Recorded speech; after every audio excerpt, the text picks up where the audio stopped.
Lo dijo en la primera hora.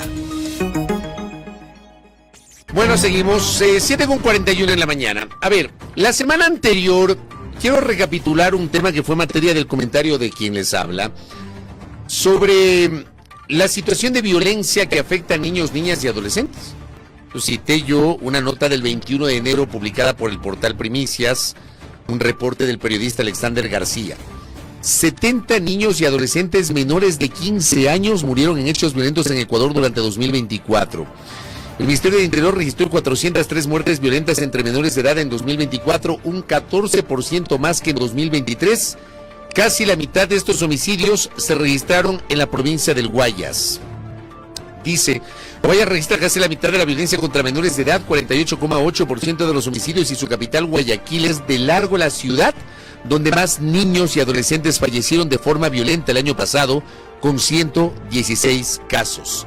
Empecemos justamente este tema que será materia de esta entrevista, conjuntamente con otros aspectos de la inseguridad, con la especialista en esta materia, Caterina Herrera, que está acá con nosotros, y le quiero agradecer por visitar nuestra mesa de trabajo. Doctora, bienvenida, qué gusto, ¿cómo le va? Muy buenos días, muchísimas gracias, Fabricio, por la invitación, a ti también y a toda la audiencia de este programa.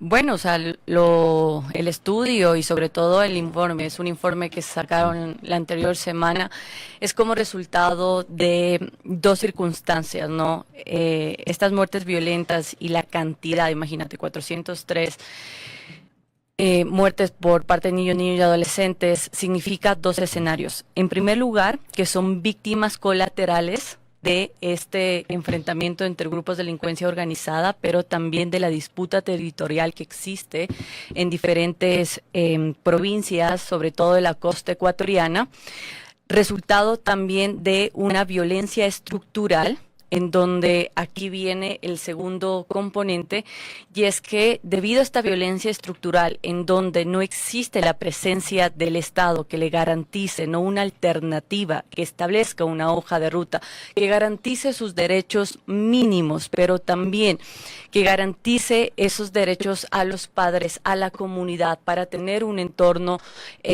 con más convivencia pacífica, hace que la presencia única del Estado sea a través de la fuerza pública y que sean operativos parciales, ni siquiera permanente, porque no lo pueden realizar, en donde más bien se concentran en resultados, cuánto número de detenidos, qué objetos de arma blanca han sido decomisados, etcétera, pero que no existe una intervención intrínseca debido o cubriendo las necesidades que tienen esos sectores, por ejemplo, un acceso a la educación, infraestructura, derecho a la ciudad, tener una planificación urbana o tener algo más sólido, por ejemplo, salud, vivienda, educación y empleo. Entonces, existe una criminalización por parte del Estado, viene la criminalización de otro actor, que son los grupos de delincuencia organizado, indistintamente cómo están categorizados, y son ellos quienes te invierten dinero en estas zonas porque conocen la geopolítica positiva que puede financiar a su negocio ilícito, porque ellos identifican cuál es la necesidad, cuál es la ausencia del Estado que está presente, qué no les puede dar, que ellos tal vez de manera mínima, sin generar una expectativa, porque ellos no son los actores que tienen que proveer todo eso, te dan. Entonces cambia ese diario, en donde lamentablemente la población más afectada y más vulnerable para que forme parte de estos grupos de delincuencia organizada son niñas, niños y adolescentes, porque implica, perdón, y con esto termino, implica mano de obra barata, fácil doctrina, fácil entrenamiento dentro de estos menores, cooptados. Y también implica como un objeto, porque ellos son vistos como un objeto dentro de estos grupos de delincuencia organizada para realizar tráfico de niños entre GDOs. ¿Se ha acostumbrado entonces al Estado a no proveer, digamos, todo esto que usted nos menciona, y se ha acostumbrado a que sean los GDOs los que provean o que llenen esos vacíos? Yo me acuerdo que en el 2018 más o menos hablábamos mucho de lo que ocurría en Mataje, en San Lorenzo, en donde decían hay ausencia del Estado y tal, pero realmente de ahí acá, 2024, ¿se ha hecho algo o simplemente el Estado se acostumbró? Es mucho más fácil tener una política pública securitista o punitiva en donde implique la empleación de la fuerza pública que tener acciones de planificación que te garanticen una solución a mediano o largo plazo. Lo que Ecuador está teniendo el problema es crimen organizado, y el crimen organizado no se reduce con temas de estados de excepción, no se te disminuyen con la cantidad de operativos que puedan proveer en cierto espacio. Al contrario, cuando hay mayor presencia policial o de operativos en una zona, se corre el riesgo de que ese delito y la dinámica pueda ser contaminada en otros sectores, y que no únicamente exista un traslado del negocio ilícito, sino que también exista una filtración dentro de las comunidades o barrios que tengan las distintas ciudades o provincias de Ecuador. Como jugar al gato y al ratón, más o menos. Exacto, pero el problema es que en ese traslado y en esa filtración que tienen dentro de las comunidades, los más vulnerables son los menores, porque ya llega a un tema en donde no tienes el Estado que te pueda proveer de diferentes programas, que te den un hobby, que te den una hoja de ruta, que es el Estado el que tiene la obligación. Dos, tampoco tienes una familia que puede estar 24/7 contigo, que exista un adulto, una responsable que te pueda cuidar, y aparte que hay un tejido social que se ha quebrado últimamente, en donde la vecindad tampoco puede estar al cuidado de los menores. Entonces, muchos creen que la participación de menores se enfoca porque no pueden ser judicializados como lo pueden ser porque los son adultos. inimputables.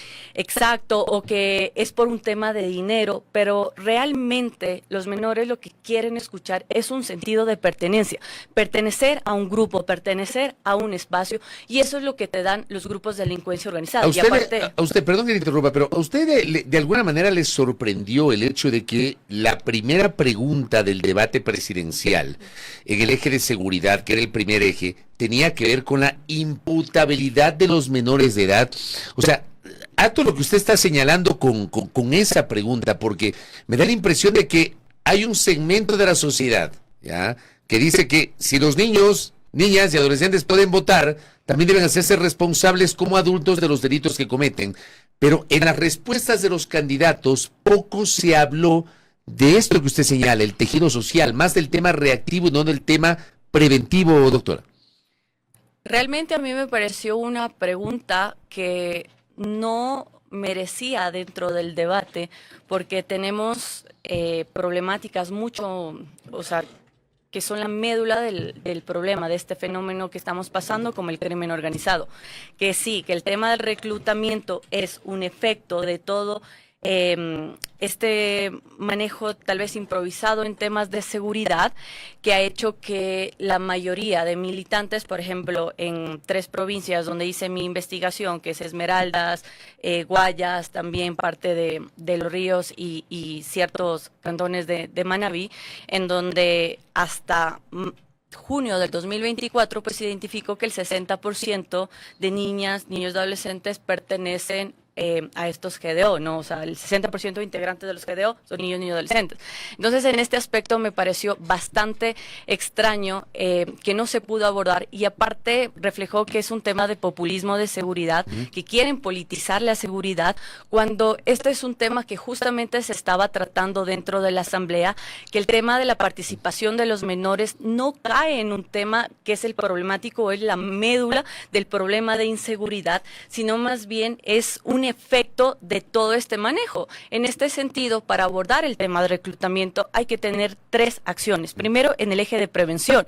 En el eje de prevención no puedes únicamente ponerle al tema de entidades de fuerza pública, ni de política pública, ni tampoco operativa en temas de seguridad, porque debe ser un trabajo estructural, integral, porque la violencia estructural ha hecho que los niños y adolescentes pues sean más vulnerados para pertenecer en esto.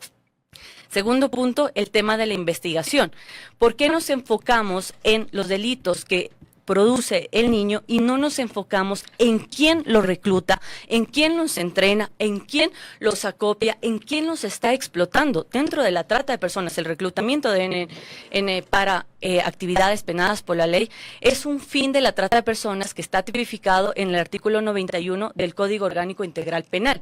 Y nadie habla de cómo también podríamos tener acción en cuanto a investigar cuál es la participación de mayores para reclutar a estos menores. ¿Quién los Doctora, están entrenando? pero eso, como usted dice, cae, digamos, en el populismo. Todo lo que usted menciona no da votos. Y ahora mismo, y digo esto porque, claro, mirar a las tanquetas y mirar a la fuerza pública en un acto, digamos, que a corto tiempo, según la ciudadanía, podría tener más o menos resultados, luego eso se traduce en votos. Entonces, ¿cómo hacer realmente que estos tres ejes a los que usted se ha referido calen primero en la opinión pública, que también, digamos, si no ve estas tanquetas y todo este aparataje que podría darse en algunos sectores, cree que no se está haciendo nada? Primero en la opinión pública y luego en ahora mismo candidatos que están proponiendo solo demos bala y nada más.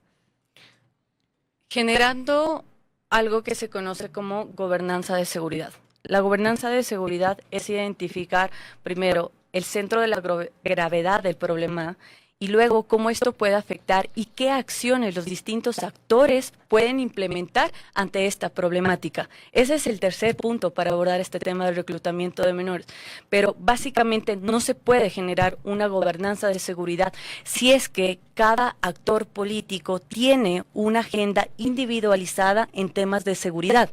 En todo podemos improvisar, pero menos en temas de seguridad. Lo que actualmente necesitamos es un gran consenso y un gran pacto en temas de seguridad en donde se priorice. Si nosotros atacáramos los tres problemas principales que estamos teniendo como Estado ecuatoriano en temas de seguridad y abordaríamos de manera correcta, por ejemplo, el tema de reclutamiento, que se debe hacerlo a través de una prevención, pero una prevención integral y que sea una prevención inteligente. Esa es otra cosa, porque muchos piensan o consideran que realizar programas de ferias de libro o que partidos de fútbol, etcétera, en zonas que son altamente consideradas violentas, ya se tiene la solución. Entonces esas son soluciones efímeras. Lo que tú necesitas hacer es una prevención con inteligencia en donde se identifique cuáles son las principales necesidades que tengo en este punto. Por ejemplo, en Monte Sinaí, ¿qué problemas tengo? Asentamientos ilícitos. ¿Cómo puedo yo cambiar esa realidad para que los terrenos puedan ser utilizados por la ciudadanía de manera ordenada y controlada por el municipio y no garantizada por los GDO, ¿no? Esto que está señalando usted de los asentamientos ilícitos no es un problema reciente, es un problema que tiene décadas, es un problema histórico. Las famosas invasiones que generaron cinturones de misterio alrededor de Guayaquil, por ejemplo. En Durán también tenemos ese problema, la falta de servicios públicos, como el no garantizarse el tema de agua, luz eléctrica, también significa eso, una forma de lucrar por parte de los GNO, pero también para ganarte territorio y ganar posesión dentro de las comunidades. Entonces son acciones que no es algo reciente, que por eso se conoce como violencia estructural, y que si los distintos actores cumplieran con esas necesidades y con esos principios, derechos básicos, pues no estaríamos hablando de temas tan punitivos, sino también abarcaríamos la realidad como es. Y un último punto es, ¿qué pasa con los niños que ya están en el centros con conflicto con la ley? Claro, ellos cuando van a estos centros también es una garantía no para nosotros, sino también para los grupos de delincuencia organizada a quienes les beneficia que estén ahí, porque significa que puedan reclutar otros menores que ya tienen una experiencia previa dentro del mundo delictivo, pero también que pueda ampliar su número de militantes y su negocio. Doctora, ¿qué decir sobre entonces esta nueva decisión que se ha tomado de ascender en esta pirámide criminal, así se la denomina, ascender a grupos armados organizados y sobre todo a los lobos y los choneros, ahora son grupos armados organizados? ¿Qué decir entonces de estas decisiones que se toman? ¿Sirven, son útiles incluso para, digamos, restaurar este tejido social tal y como lo ha comentado usted, doctora?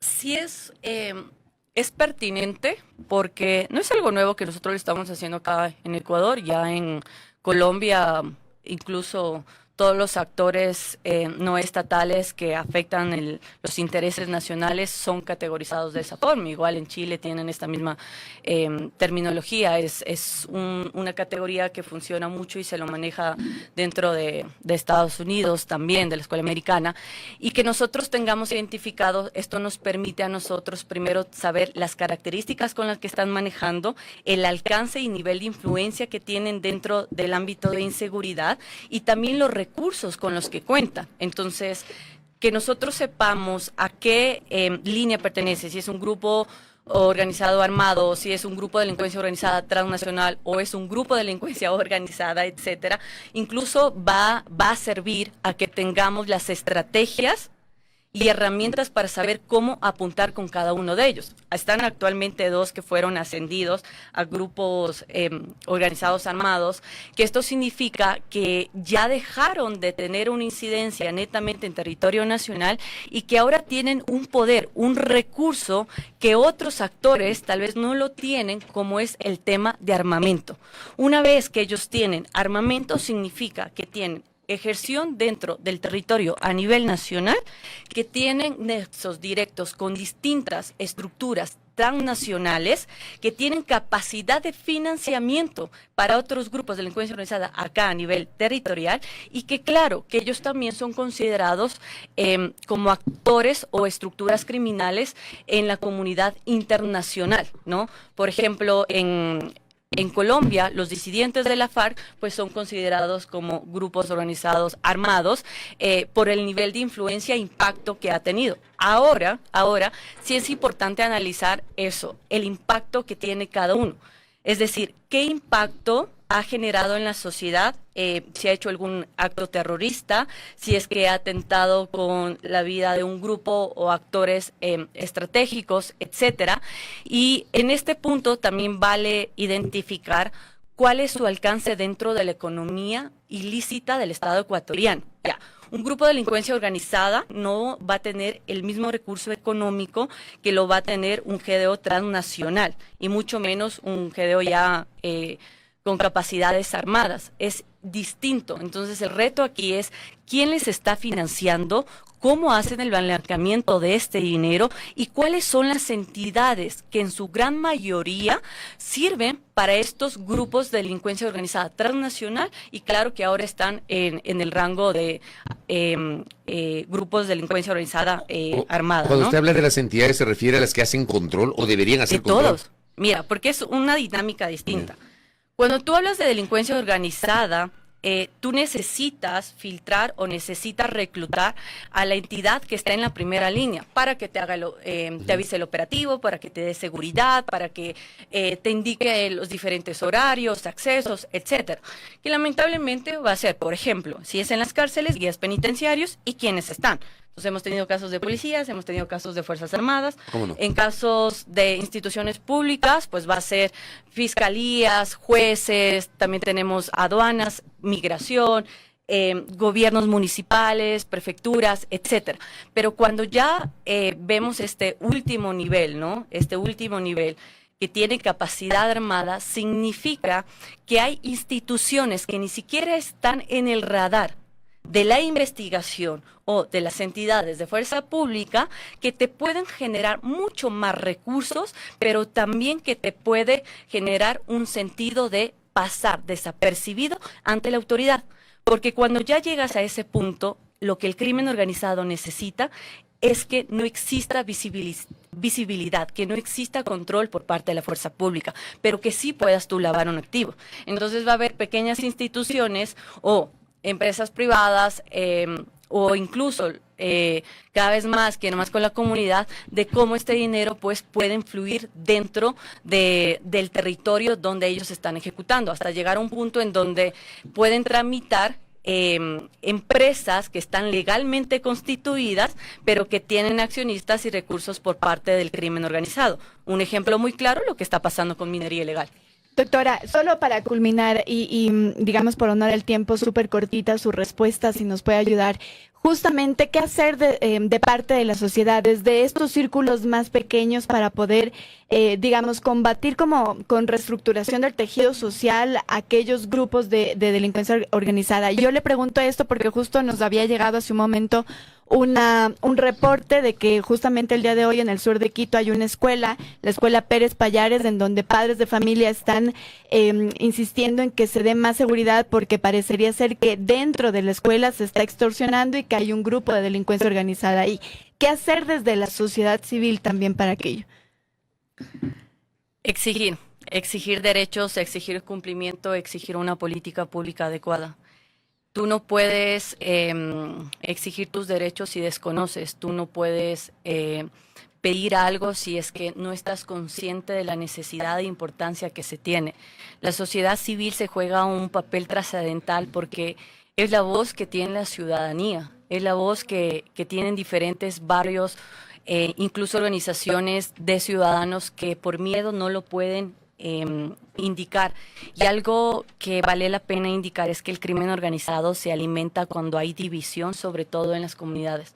Barrios que no utilicen el espacio público, barrios que no tengan ese sentido de empatía, ese sentido de solidaridad, de preocuparse por lo que le está pasando al vecino, al otro, al hijo del compañero, etcétera. Eso es alimento para el crimen organizado. Pero aquí hay que tener en cuenta en algo: quien te tiene que proveer esa seguridad es el Estado. Entonces tú no lo puedes poner al mismo nivel al ciudadano a competir con una amenaza muy fuerte como es el crimen organizado. La ciudadanía puede actuar en temas de prevenciones de violencia y delincuencia común, pero jamás puedes arriesgar su integridad y su vida en crimen organizado. Y eso que usted dice es lo lógico, pero hay gente, a veces uno lee y escucha unas cosas de terror.